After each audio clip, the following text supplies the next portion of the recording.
All right, I'm getting ready to leave the Goodwill, but just had an incident in there that didn't involve me, but involved another lady. This is the Goodwill here. Let me get the camera if I can. See if I can switch the camera here. This is the Goodwill here. It's this one here in Vieira.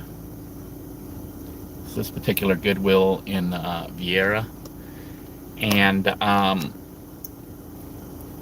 I'm getting ready to leave here now. But what had happened was I was getting ready to check out, and there was a lady in front of me, and she bought a bunch of little items like little stuffed animals, and apparently she had two jewelry pieces, two necklaces that were up on the somebody had put there for her. I guess one of the employees from the store from Earth. Two necklaces. They looked really nice, and some kind of fur vest or coat, and they looked expensive actually. So the necklaces, she's didn't have price tags on them. On one of them, the other one said $3.99, like $3.99.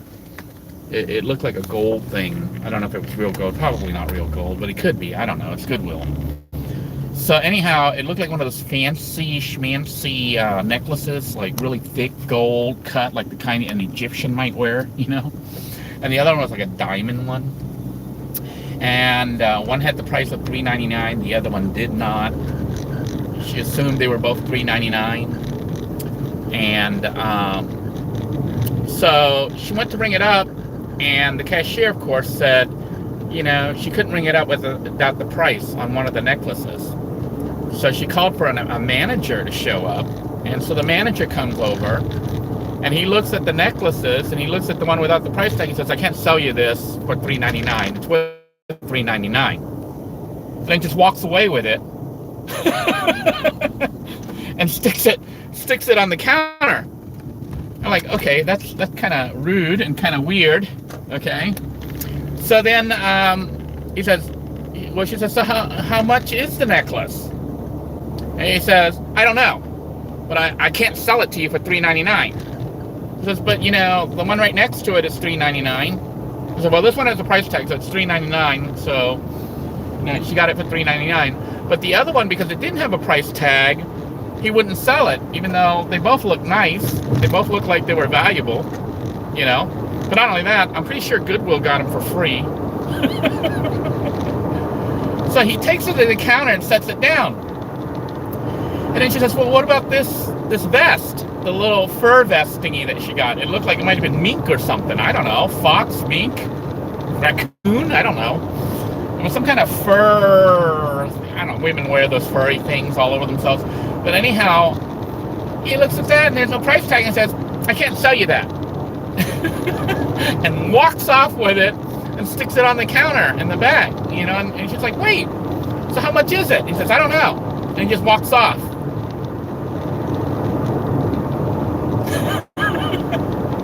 This is Goodwill, okay? And I'm looking at that lady and I'm like, what the heck? They just treated her like she was some kind of thief or something. Trying to do a switcheroo or something on the Goodwill items. Even though one had the price tag of $3.99, you would assume the other one next to it is $3.99, right? Costume jewelry or whatever. And then he's a manager that was on duty. He should be able to decide on the spot what the price is if there was no price tag on it. Especially when she asked, how much is it? He just said, I'm not selling it to you. And he just walks off with it. So then the lady got her stuff, asked for the name of the manager from the cashier, and then she didn't make a big fit or anything like that. And she wasn't, dressed like nice or anything. She was just wearing like shorts and a raggedy t-shirt, so she didn't look rich or anything. But so I go out, I got rung up and I went out and followed her out. Not that I was stalking her or anything, but I follow her out and I see her car. And she has a really nice car, an expensive car. It was some kind of Chrysler. It was like a late model, probably maybe 1 or 2 years old, and looked like an expensive car.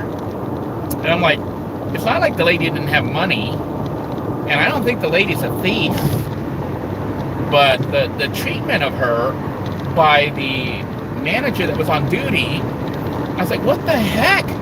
He treated her like she was some kind of thief or something. And we're shopping at Goodwill. Not only that, I don't know if you saw my little ticket here. The prices have gone high.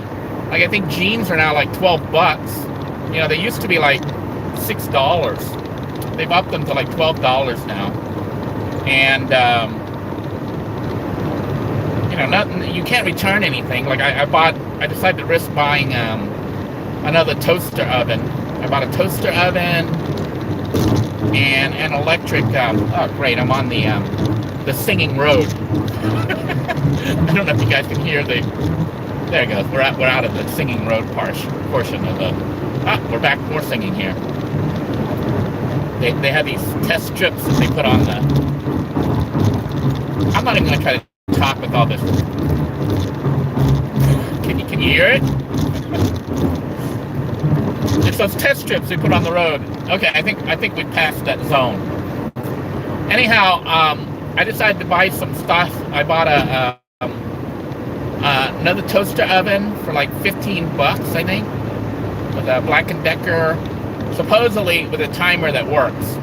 I don't know if you guys saw my overcooked steak. You know, I cooked some prime rib, and I didn't have the timer on it, and I fell asleep. And it became like super crispy, like to the point where everything was solid black like charcoal. So I decided to get one with hopefully a working timer, and hopefully it works. And then I also decided to buy a corded weed whacker. I don't know if you can see it behind me. You probably can't see it behind me, but I bought a Black & Decker 14-inch weed whacker for $15. No, $9, $10, $9.98 or something like that. So we'll see if they work, because, you know, Goodwill doesn't take stuff back if it doesn't work. I think if you have the receipt, they'll give you store credit. You can get something else that might not work again. But I was really shocked at the manager's treatment of that lady. I was like, what the heck? We're all shopping at Goodwill to save money, but some of us aren't there to save money. Some of us are just there because we want to buy stuff that's already made instead of buying new stuff, making more trash.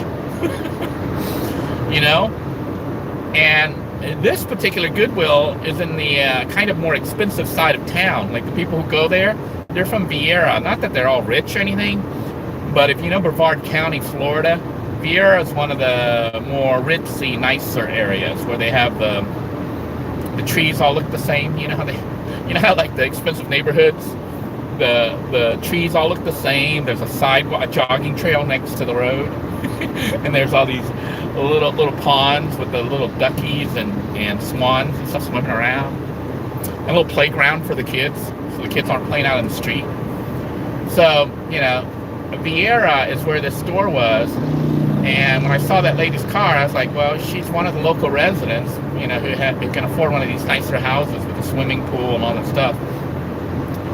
And it looks like she has nice stuff. I don't know if she buys it all at Goodwill, which I doubt. I think she shops at Goodwill just because, I don't know if she's trying to save money, which I don't think she needs to. But, you know, that's making a lot of assumptions. But typically, you know, when people have a nice car and live in a nice house and all that, they usually have money. And if they're shopping at Goodwill, it may not be because they need to shop at Goodwill. It may be because they don't want to waste, you know, they're recycling or reusing things, you know. Right now, I shop at Goodwill just because I want to save money, but the savings really aren't even there anymore. You know, a lot of it's gone away. And then, you know, you don't have a refund if certain things don't work. I bought a lot of stuff, like electronics, things at Goodwill that didn't work, and I didn't take it back. I just threw it away. You know, so it's a hit and miss with Goodwill. But yeah, the treatment just shocked me. I was really shocked that he treated her like that. And I was really impressed that she was so calm. I guess maybe normally rich people don't freak out and start screaming. Yeah, if he had acted like that with me, treating me like a thief, I'm like, what the hell? What do you think I am? Some kind of freaking thief? You know? She didn't. She was really calm, and then afterwards asked the cashier for his name. So I guess if you're wanting a tip from all this, and you don't want to look like a poor person like me and start screaming, stay calm, let the manager walk away, and then ask the cashier for his name. Because I'm pretty sure she's gonna call a corporation or whatever and mention the incident. But that's what's going on. Anyway, I hope you're all doing well, staying safe. It is the weekend. It is Saturday. And tomorrow is going to be interesting. You know, it's one of the first nice weekends we've had in Florida in a while after the hurricane. I haven't really gone to the west coast of Florida yet to see what it looks like, and I don't think I want to. I'm supposed to go down to you know, to Miami next week, and could possibly look at that area. You know, because Miami area, the Keys, it kind of got hit a little bit, but I'm not sure. You know, I'm kind of there on business, and I'm not sure if I really want to go look at the damage. It would just be sad, because you know a lot of people ended up dying. The interesting thing about it is they said that a lot of people who died died from drowning. Yeah, you know, I don't know if they just didn't know how to swim, or if it was just because they were not able to swim. A lot of them were older, like people over 60 years old. They were probably people who couldn't get out, you know, or chose not to get out. But from what I understand with the whole evacuation and stuff, they didn't put the evacuation until like the day right before it hit, which people say, well, you could have still left. Now the roads and stuff would all be jammed. But the second issue is if you're older, you know, if you're an older person with mobility issues, you need more time. You need like 4 days, 3-4 days to get the heck out of Dodge, because some of them, you know, they have oxygen tanks and they have all these things. So, you know, I feel sad for those people. But I don't know. Anyhow, on a little bit better note, kind of, sort of, maybe I'll do a story about it. Some of you heard about my friend Bill. If you've been with this channel for a while, then you know my situation, how when they put me in jail, remember that? They put me in jail, nobody would help me. I was stuck in jail, like $300. Was it $300? No, it was like 100? No, I don't know what it was. It was 300? Yeah, $300. I had to raise $300 to get out, and nobody bonded me out. I was stuck in jail like forever. I ended up in jail 89 days. That's when you know, when you're in a shit situation like that, you're in jail or something really bad, something really serious, you find out real quick who your friends are, who your real friends are, and then you find out real quick you really don't have that many friends. At least I didn't. And even family members. I'm like, wow, am I that much of an asshole? Nobody would get me out because the charges were so serious. And, you know, it was made up shit too. They make stuff up. But long story short, everybody was afraid to help me. And the district, because I worked for the schools, basically threatened all my coworkers and said they should not help me or they would have problems, particularly with their retirement and other stuff. So they all got threatened. So I was left there, you know, because pretty much my friends were coworkers. And then I couldn't even get the word out. I mean, I was in jail for a week before I could figure out how to get access to a telephone and a telephone book, which had pages missing. But long story short, I managed to remember my phone number for my ex-boss at his company called Beach Computers, and it was Bill at Beach Computers. And you have to do a collect call. You have to do a collect call, which you can't do collect call to cell phones. It won't even ring. So you have to do a collect call to a landline. Who has landlines now? Luckily for me, it was 10 years ago, more than 10 years ago. So the business still had a landline. And I called the landline on a collect call, and Bill, my former boss, he was boss of me when I was in high school. That's how far back we went. So I said, Bill, get me the hell out of here. And he was like, man, they got all sorts of, your shit is serious. They got like crazy charges on you. And then his wife wouldn't let him help me. His wife, who ended up divorcing him and screwing him and stuff, but we'll get to that. So Bill ended up having to sneak behind his wife. Yeah. He took like some money from the store earnings and had to spread it out over a couple, like 2 months basically, before he could raise up enough money to get me out of Dodge, get me out of the jail. So he raised $2,000. That's what it took to get me the heck out of there. But Bill came through and sent me the money, and I was able to bond myself out. It was only $300 bond, but then you have to pay the cops that arrested you. They charged me like $650, $700 for the ride in the police car to the jail. And then every day in jail, you get charged like a hotel fee. They charge you for every day that you're in jail. You got to pay all that back. Then you got to pay the court, and you got to pay all these fees. And then you have to pay for all the classes and stuff they make you go to. So it's a big money maker. And that's why they do what they do. But anyhow, Bill got me out.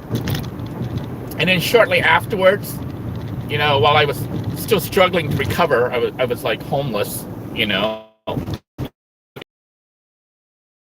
That's how the channel became what it is, I was living in a van, for real, as a homeless veteran, accused of crazy shit. And basically, Bill got me out, and I was still struggling to become unhomeless. But I would check in with him every so often. Then one time I came back, and this is when I was living in South Florida. So it was like a 200, 300 mile trip, 400 to 800 mile trip if I went back and forth for my kids for the weekend, because I had to do it twice. But I would come in and check on Bill to see how he was doing. And then one day I found out he had a stroke. He had a really bad stroke and was in the hospital. And I went, me and Stuart, remember Stuart, channel name Ace? We went to visit Bill, and Bill woke up and actually remembered me. He didn't remember Stuart, but he remembered me. And he couldn't talk.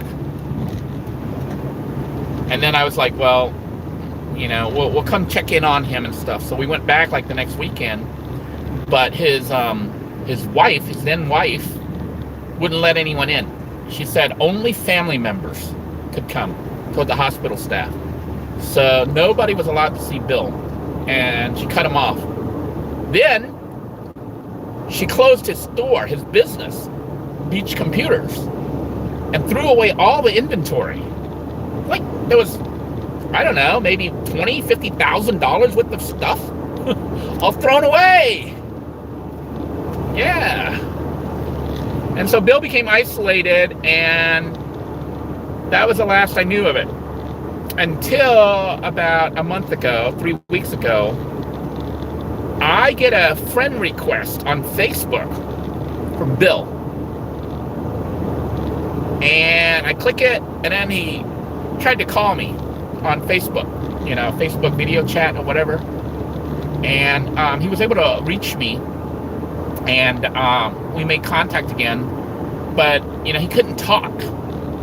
He's literally paralyzed on half of his body. His arm and his leg is paralyzed, and his speech is gone. He can say like 1 or 2 words. So that's why you haven't seen me on YouTube. I've been going over to Bill's and trying to help him. Like I just built a ramp for him because it's the ramp for his wheelchair to get in and out of his apartment. Because the one he had was like made out of pressed wood, that cabinet and furniture thing. And when it gets wet, which it got wet because it was outside and the hurricane came through, so it was all crumbling and stuff. And I gave him, I cut some wood, some plywood, and gave him a new ramp. And also tried to get him some keyboards for the computer to see if he can type, but he can't really type too well. He can sort of type, but not really. It might take him an hour to write Bill, B-I-L-L, But the interesting thing is, like, he's mentally there. Like, some parts he can't remember. He can't remember a lot. A lot of his memory's gone. But some of it he can remember, and what's frustrating is he remembers that he wants to say something, but he can't speak. Can you imagine, like, you have a thought in your head, like I am right now speaking to you guys, but you can't make the words come out.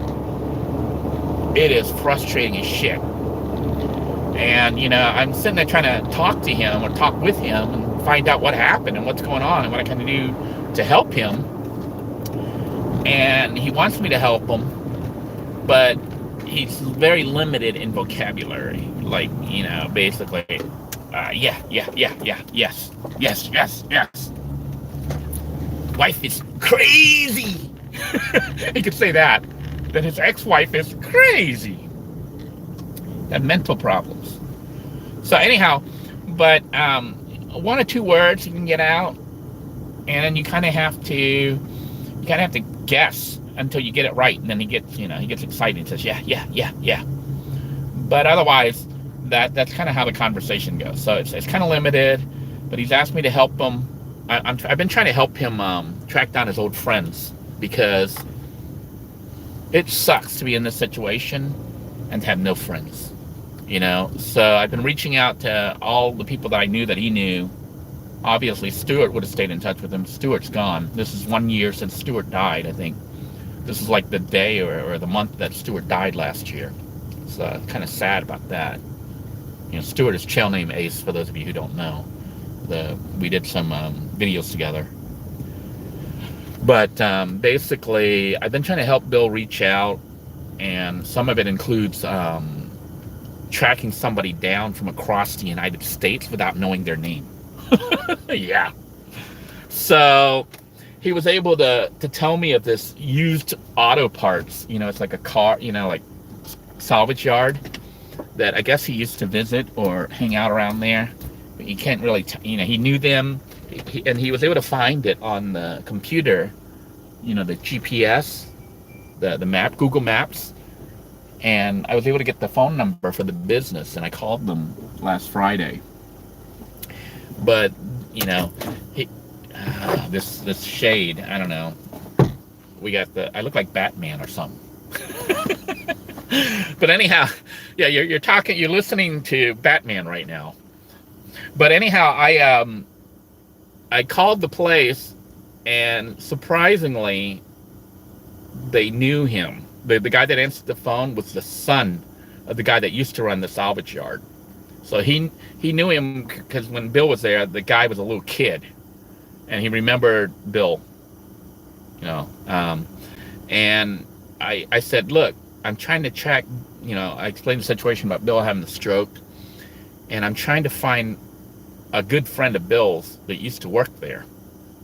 It might have been like 20, 30 years ago. I don't know. I don't even know how long ago it was. But I know Bill had the stroke shortly right after I got out of the jail, which was about 11, 12 years ago. So he's had the stroke probably 7 years ago, maybe more. And his friend doesn't necessarily work there still. And the only thing he could tell me was the guy had a Harley motorcycle that was either yellow or tan. So that's what I had to go by. And that's what I left them with somebody who worked there, who I guess is probably in their 60s. I'm assuming that Bill's friend would be close to his age. So in their mid 60s, um, and drove a yellow or tan Harley to try to track that guy down from 15, 20, 30 years ago. And that's all the information I have. I also, by the way, if you're in Florida or even in your state, some stuff that I've been doing for Bill that might help you. I don't know if you're aware, a lot of states in America, okay, have a website that allow you to claim lost property.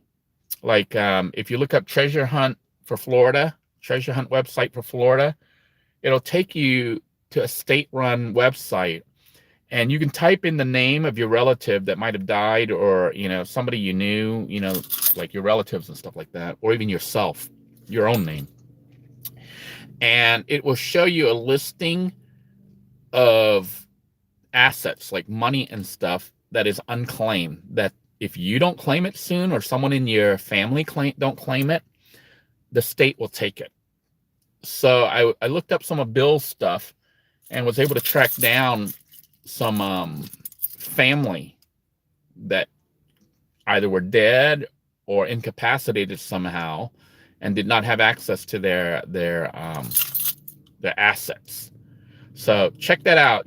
Check Google for your state, like unclaimed property for your state, how to claim it, that belongs to you. Basically, you have to prove that you're either that person or a relative, and it could get kind of complicated to do that. But I was able to track some of that down for Bill, so we'll see what happens.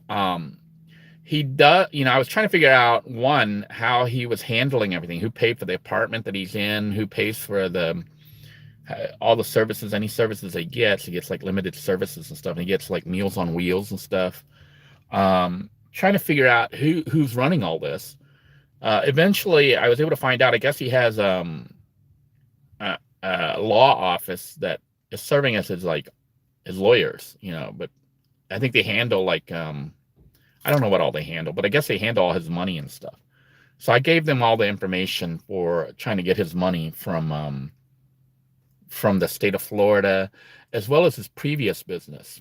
See, I used to be his assistant store manager, and I knew that he had stuff set up with PayPal and Google. So I searched some of that, and some of it showed up.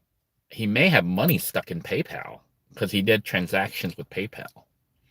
So, but I don't have access to it.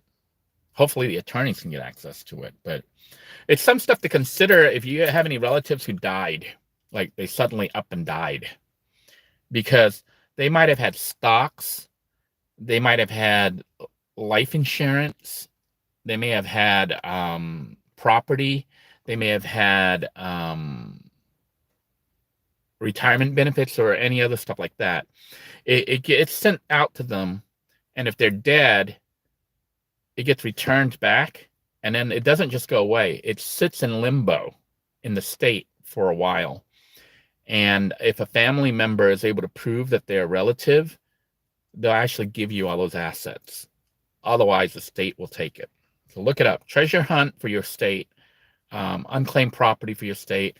For Florida, you can just go to Florida's treasure hunt website and Google, or not Google, but type in the name of the person, their full name or their last name, and then also businesses. Like if you knew that they ran a business, that's how I was able to track down his business accounts.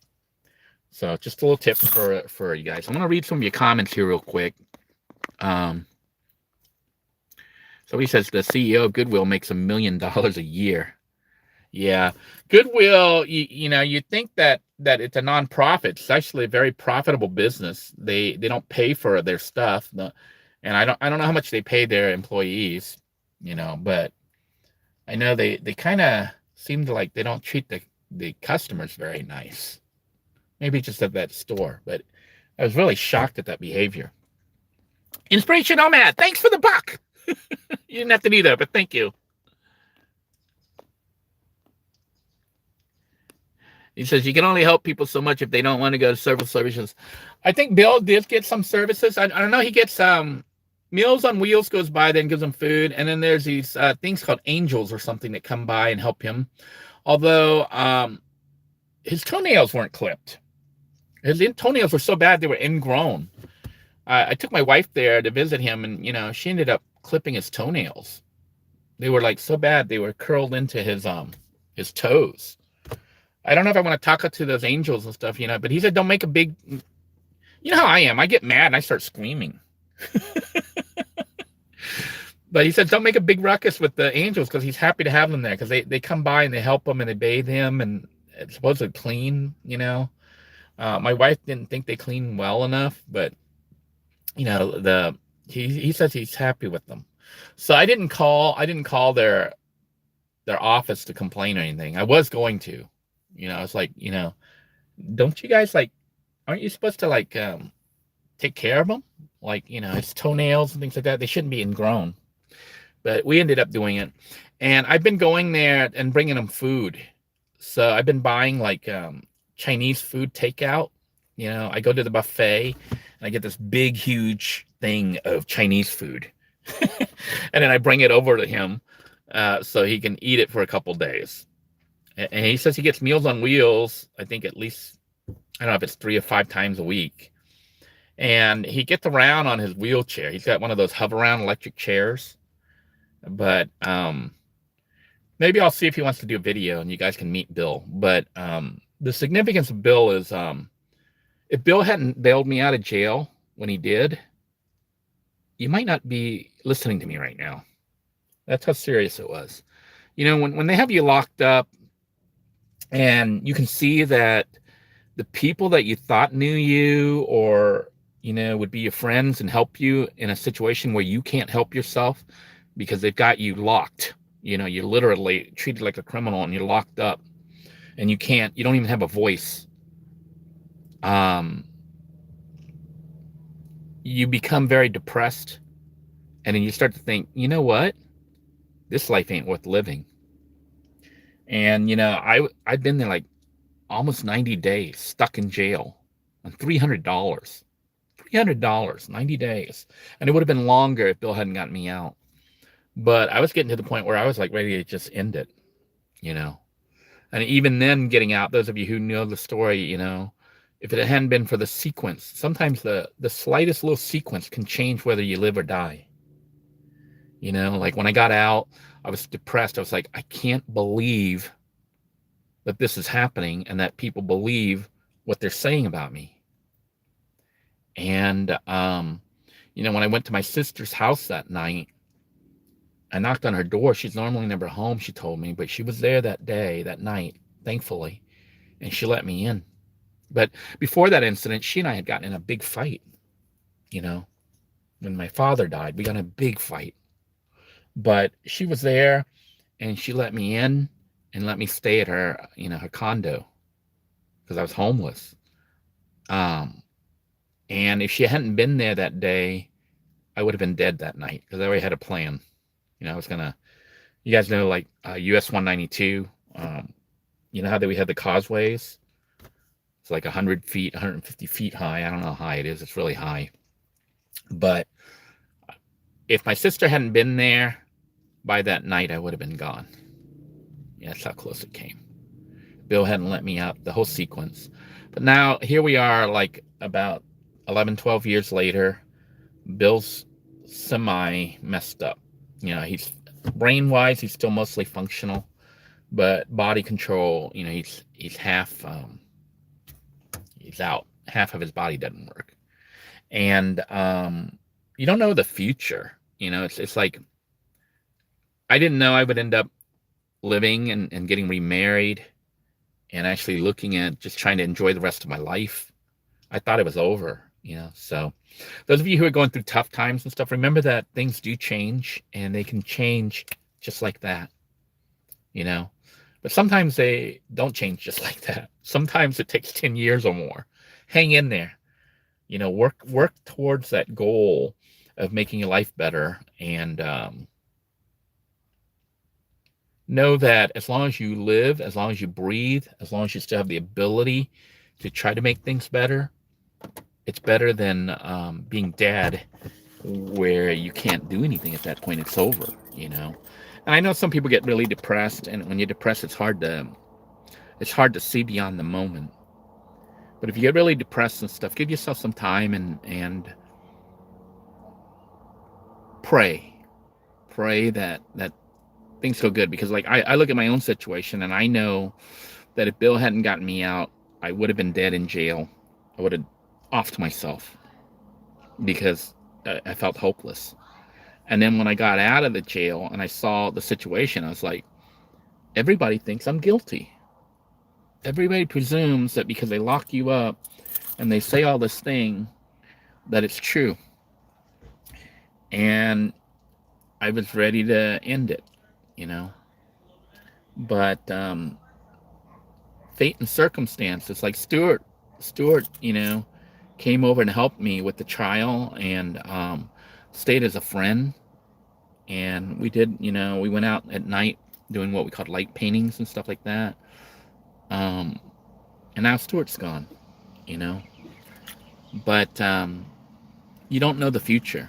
So I would say for anyone listening right now, if you're still alive, make your life the life you want.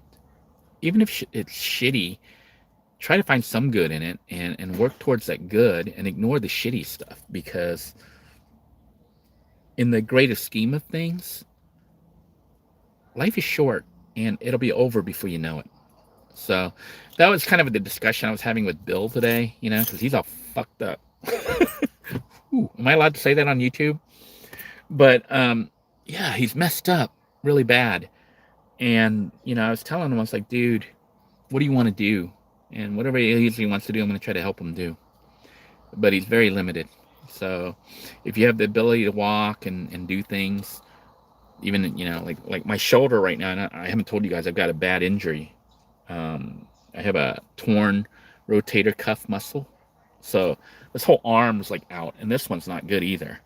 So I'm limited in my movement, and, you know, I'm supposed to start seeing the physical therapy here soon, waiting through the VA system. But do stuff while you still can, even if it's limited. Do what you can, because if you wait too long, you might not get the opportunity.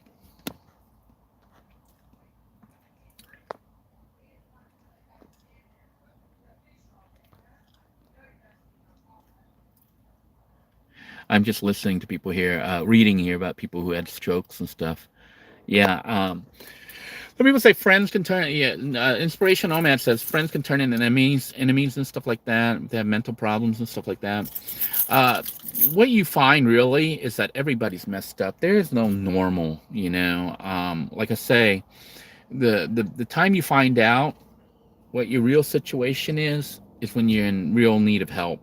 And it turns out that a lot of people that you presume would be your true friends and stuff, they get scared or whatever, depending on what's because see, they're looking at the outside forces.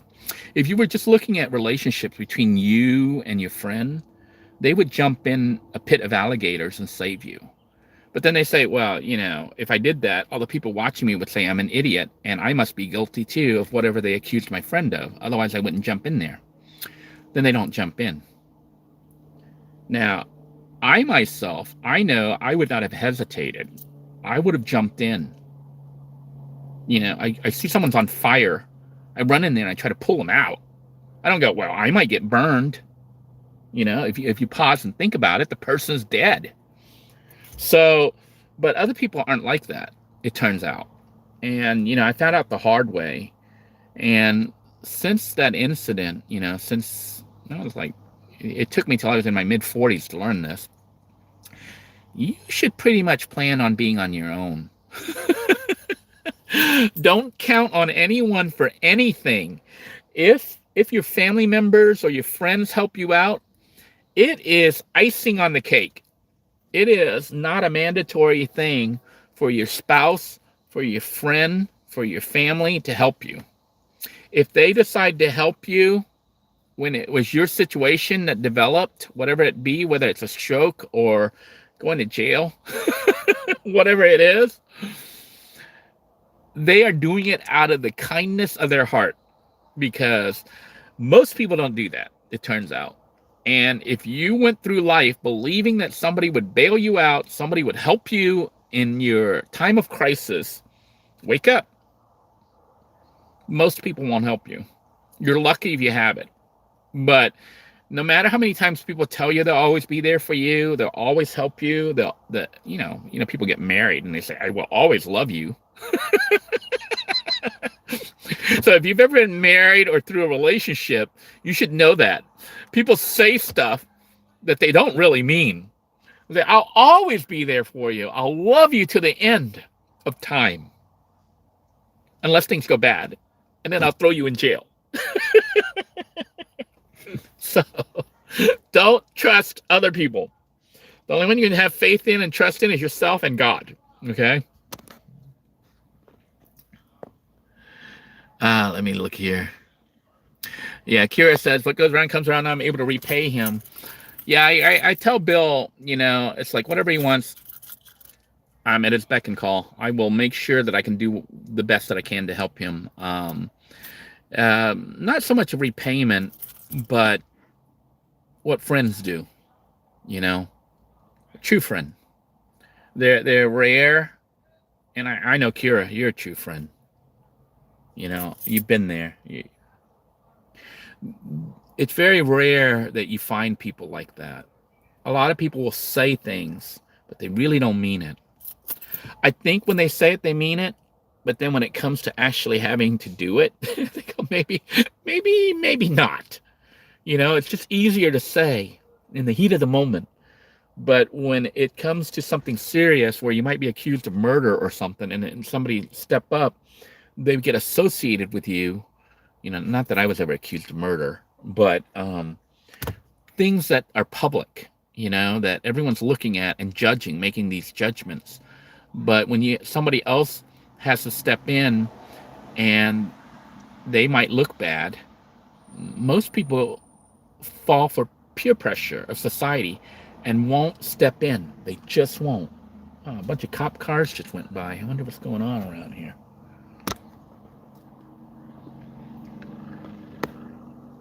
Yeah, inspirational man says, when the airplane is going down, put the mask on first, or else everyone will perish and you can help no one. Yeah, you got to take care of yourself first.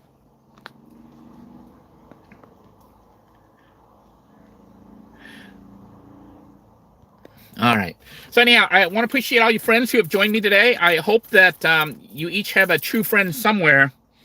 And if you need a friend and you need help or assistance and stuff, remember, reach out. I am listening. Until next time, everyone, take care. God bless you all. Please stay safe and live your life.